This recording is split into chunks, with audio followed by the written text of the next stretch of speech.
discussion today towards what I know you go through. So anyhow, I'm one of you in the sense that I'm a small business owner. I've been blessed to build Richard Law Firm for the last 25 years, and I'm the proud owner of Landmark Title Services of Lake Charles. And like you, I've worked tirelessly to build my businesses, keep them running. I take great pride in that work. And sometimes when I have a chance to slow down, at the end of a long day maybe, I reflect and take great pride in owning and running a business that employs some 20-odd people. Don't mean they're odd. I mean just 20-something people. And in turn supports families, and it creates jobs and stability in our fine city of Lake Charles. I love being dependent on, being the person that got to get it done. Running a business, I'm constantly aware and humbled by how much I rely on others for the survival of my business. My staff, my clients, my customers, my friends, who all, by the grace of God, have kept me going all these years. I don't mind the hard work. As I sometimes pray, God, if you'll give us a little rain and a little luck, I'll do the rest. And I know that's how the businessmen in this room feel. You're not asking for much. You're asking for a clear shot so that your small business can go forward and prosper. When I started my business, it was nothing to miss checks and pay everybody but myself because there was nothing left over. I know what it's like to be scared and worried. And I remember praying on Thursday for the money to come in on Friday. And God always delivered. I don't think anyone ever has to tell a small business owner to stay focused on the customer and customer service. And no one has to explain to a small business owner that, like with the judge, the buck stops here, stops with you. Oftentimes, you have to do everybody's job when you're a small business owner like we all are here.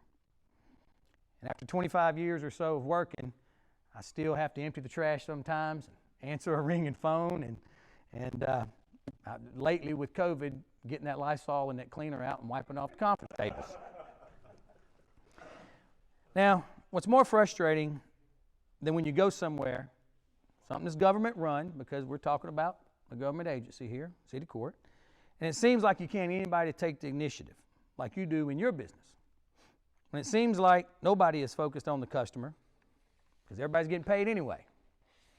You call a place, the person that answers the phone, you feel like they're just trying to transfer you to a voicemail or push you on down the line. But in private visit, like all of us in here, it's not so much the way it works.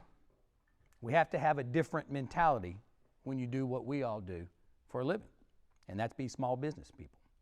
And it's that get-it-done mentality that I plan to bring to city court. You see, a courthouse doesn't have to be a place where people just wait around for hours, pay hefty fines, and process confusing paperwork. It doesn't have to be a typical government office. It can be a place that serves the public and does so in a way that makes sense, is customer service oriented, responsible, and affordable. I'd like for our city court to be a beacon of efficient government, which I believe can exist with the right mentality. And if you will trust me with your support, I promise to hit the ground running. I promise to change the mentality. Courthouse is there to provide services.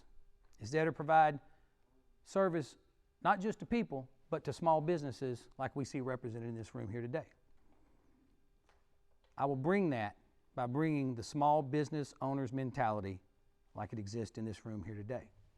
Now let's get specific. For starters, I want to implement a fast-track docket for minor violations where you can save money and save the need to come to court.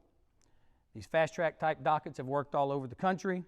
There's no reason it can't work here. I will want to mark real quickly right here, as we have experienced the technical difficulties that the creator of which shall remain unnamed. This is just what happens in life, y'all. There's adversity. There's problems that come up. And in my life, it's been the same. And I know I'm going off script here, but I asked that y'all and our voters and the citizens of Lake Charles recall that that's what we do as small businessmen. We identify the problem that suddenly appears before us, and we overcome it. And that's what we're going to do in bringing a new day to city court. So next thing is, I also want to bring back city court, night court once a month. For people who have to appear in court, certain tickets you must appear in court. You cannot pay online or whatever due to the statute or the ordinance, and they can't afford to miss work. So we will give them an option that works around their schedule. After all, court's there to serve you, not the other way around. I don't mind keeping a government building open late so a member of the public can come by after their job. In fact, you can call my office right now, and if you tell us you want to pay after hours, someone's going to be there to get it, or they'll be there on Saturday or after church on Sunday. I'll show up all dressed up to pick up that money. And that's just important that that kind of mentality and mindset transfer into government and into city court. You have to remember, city court is ran by the city court judges. And that's why I keep saying it's so important that the small businessman mentality be transferred there. I also want to implement a self-help expungement desk for people in need of expungements. My good friend Adam Johnson has been helping me think this process through. I know what Mr. Key and Mr. Hawkins and Tasha have all been involved in over the years, trying to implement something like this and doing good work. The self-help desk will be able to quickly tell you whether you're eligible for an expungement and help you process the paperwork, and I'd like to see it all done for free. In those cases where someone is instantly eligible for an expungement, I'd like to see it where they get a text message or a phone call from city court saying, you're now eligible. How may we assist you? This is not some crazy foreign concept. This is good business being done by government. City court is not quite ready as far as automated systems and all the computers being intertwined, but we need to start working towards that. So many times, a minor criminal conviction, be it a traffic fine or some other minor deal that would be a misdemeanor that would appear in city court, that could easily be expunged, causes someone to have to check that box on that job application that makes it so they can't get the job, or they can't get the raise, or they can't drive that company truck, which is an essential part of the job, things of that nature. Expungement would help address that. The other thing I like to do is bring in a text message reminder service where people get a text notice if they sign up for their court date. All of us have had a friend or a family member who comes in and it's after the fact and they've missed their court date and they're, bless their heart, they're all worried. It happens. It happens to good people who don't miss. They're just not flagrantly missing court. If your church can send you a text message saying, hey, we have prayer meeting on Wednesday at 6, or Scarborough's Hair Salon can send me a text message about my haircut appointment, I think that it'd be easy for city court to use the same technology. Now here's something close to my heart. We're going to improve access to justice by updating and standardizing the forms for routine civil matters that don't necessarily require or just financially can't justify a lawyer. You have certain lease disagreements, you have certain small claims, you have eviction proceedings. Providing access to them online with a hotline for assistance in person, if needed, will be very, very helpful. Someone to sit down with you and explain to you, here's the forms you can use, and try to walk you through them. A lot of time people just can't afford a lawyer. And that doesn't mean they deserve any less justice or any slower justice or less fairness. Small businesses usually don't have in-house lawyers. We're not Exxon. We can't necessarily afford to blow that kind of money. And they shouldn't have to have in-house counsel for matters like this. And I want city court to do everything it can to make that courthouse people-friendly, small business-friendly, and service-oriented. I'd like to do some mentoring things. Everybody here is aware of sort of what I do in the community, and I love doing that. It's part of my heart. It's part of why I'm running for this office, because I want to serve more. I would like to see sort of a judge for a day program where we get to bring in a 13, 14-year-old 8th grade kid and let them really be part of the process and see how it's done. And I guarantee you, if you elect me, they'll see how it's done right. And that's something that can easily be done, be part of impact programs, some of the other things that we use throughout the parish in mentoring our youth. Finally, I want to scrutinize our processes constantly and strive to improve and stay innovative. I see some neat things in Houston City Court. I've seen some neat things in Baton Rouge City Court. It's impressive. It can be done. We will always be open to new ideas and encouraging continuous improvement. In fact, I would like to have a coffee meeting every quarter with this very group on feedback as to what you're experiencing or what your family's experiencing when you go to city court. I'd like to do the same thing with perhaps Rotary Club, Kiwanis Club, sort of the different groups. There's no reason why every 3 months or so, a judge just can't sit down and say, hey, I'm not talking about specific cases, I'm not going to violate any of the ethical rules, but tell me about your procedural experiences. What can we do to make city court an easier process for everybody? Why do we want to bring this mentality to the city court? And why should you elect me? Because you don't have to train a small business owner to have these ideas. There's going to be no learning curve. I know already what needs to be done, and I know how hard it is to achieve some of these ideas, but something being hard had never backed me down, not once. Now, I come to the part of the presentation that's always awkward for any candidate, okay? And it's where you have to talk about some of the things you've done or been involved in so that you give people an idea of why you should get the job. And you don't want to appear boastful. It's always a catchy game. So I think the best way to lay out some of my credentials to you is to use the words of former State Representative Vic Stelly. When I asked Mr. Stelly to introduce me at my announcement of my office last year, I started to tell him about these things I just outlined. And he typical Mr. Stelly, he said, son, I like what you're saying about what you want to do, but what I really want you to tell me is what you've done. And he said, when you apply for a job, the employer wants to see your resume, so he or she will know how much credibility that you actually have with the future plans that you were proposing. So I made a short, little quick list. 1997, I graduated from LSU Law School, opened Richard Law Firm. I've been blessed for almost 25 years now for Richard Law Firm still being a sort of a go-to good firm here in town. We've spent all this time representing small businesses, churches, consumers, victims. We understand what the little man needs in order to get representation, so to speak, in a place like City Court, which is the people's court, really. We've been fortunate. I think 3 years we were named best lawyer in Southwest Louisiana by Lagniappe. 4.5 years ago, I bought landmark title of Lake Charles, which is a real estate closing transaction company. And with the grace of God and incredible people that work for me, always, and that's another thing a judge has to do is value that staff.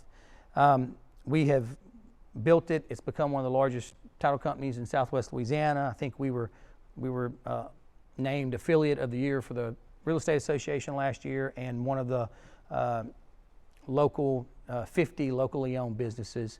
And so we're very proud and thankful for the work we've been able to do. And that is sort of what my business experience has been when I talk about being a small businessman.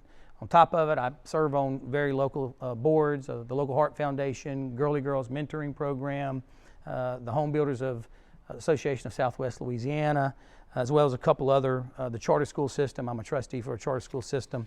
And in all of those positions, you have to make judgment calls on what is best for clients, students, foundations, etc. And it is an honor to have served on all these boards, and I think it has helped prepare me to make the judgment calls I'll have to make as a judge.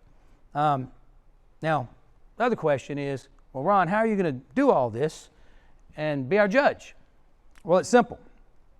I've spent the last year dialing back my role in my companies, and once again, I'm able to do so due to the wonderful people who work for me, and lawyers and staff, and I'm ready to dedicate all my time to the task of building a city court system that is efficient, compassionate, and properly serves the public. And I want to promise you, as your judge, I will be professional and respectful to all parties, lawyers, anyone who appears in that courtroom. Just because someone has that black robe on doesn't mean they're better than anyone else. I promise Lake Charles citizens that even if I have to rule against you, you're going to walk out of that courtroom feeling like justice was fair, it was professional, and it was polite. Once again, like you, I've run business and I've worked very hard. And I respect your hard work, and I'm proud of mine. I'm ready to transition, though, to this judgeship because I want to serve Lake Charles with a small business, hardworking, people-focused mentality in our courthouse. Thank you so much. I appreciate your support. Any questions?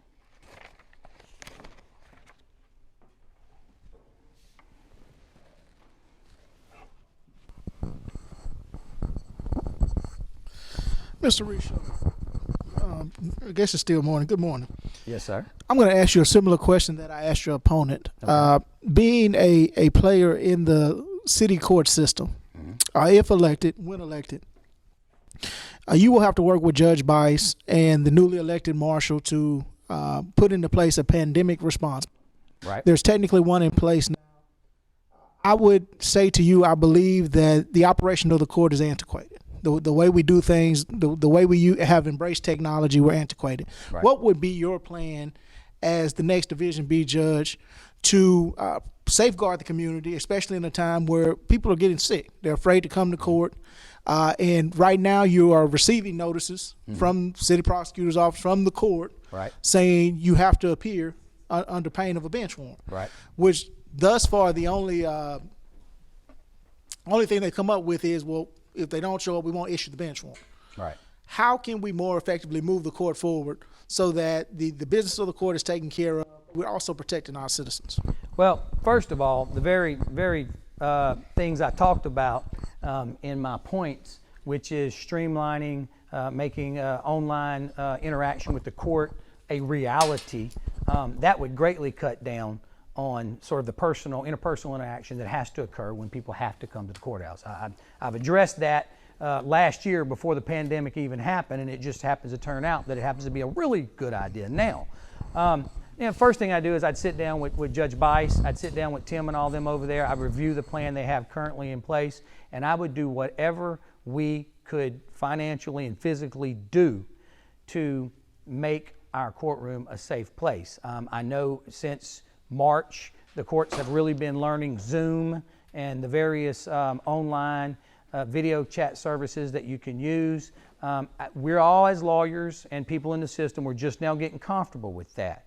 I think we're going to have to perfect that and make that a little better. I actually was over in Lafayette in court last week, and seeing how they're doing some of it, I'd like to bring some of those ideas over to city court, because they've set up a pretty good, I won't go all into it now, but if you're physically there, it's a pretty good system that covers social distancing and making the courtroom a safe place. The other thing I'd like to do is, look, until we get a good grip on this pandemic, we need to take a hard look at minor infractions and see how badly we really need to tell them people that they have to come to court. Because right now, people are doing everything they can to survive, keep their job, work, and when you have them scared to death over a stop sign ticket, it's not helping the situation. I think we have to work with Judge Bice and local health officials to figure out a better way of running it. Mr. Richard. Yes, sir. With today's climate, dealing with racism, attack on, basically what's going on in our community, as a judge, will you be able to, or let me ask you this, how can you basically help galvanize Lake Charles? And as far as we know, it's divided. Right. So at the end of the day, when things are coming in front of you as from the black community, and many times we see things that are one-sided. And as I'm slowly understanding, you're just, once again, there to serve the law as it's presented. But how will you be able to make a difference when you see something that is kind of shaky or, wrong in an instant, even though it hasn't been presented in the best light? Let me try to pull all that in together, Nora, and get it in the best way. First of all, as a judge and as a judicial candidate, and the general public doesn't know this, so I caution everybody, don't be quick to judge your judges, because there are a whole set of rules that control what they can or can't say about, one, anything that might come in front of them, and two, their political interaction and involvement is extremely limited by the Code of the Judicial Canons. Having said that, as Mr. SWLA had told me about the resume, I encourage anyone and everyone to take a look at my involvement, not just in Central Lake Charles or South Lake Charles or North Lake Charles, but my involvement historically in this town on all sides and with all races to try to make this parish a better place. And you will see where my heart is. Now, as a judge, yes, you have to follow the law. And sometimes you don't like the law.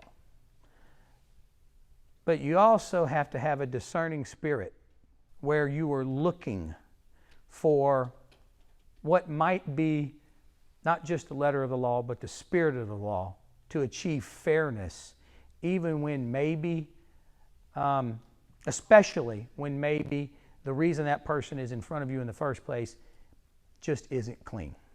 I think that might be the best way to put it without violating the rules. Anyone else? Well, thank you so very much. I appreciate it. Thank everyone online for the opportunity to get to approach you and talk to you. Anyone have any questions, please do not hesitate to contact my office and vote for Ron Richard, City Court Judge, Division B. I think we're number 88. 88. There you go. Appreciate it. God bless you.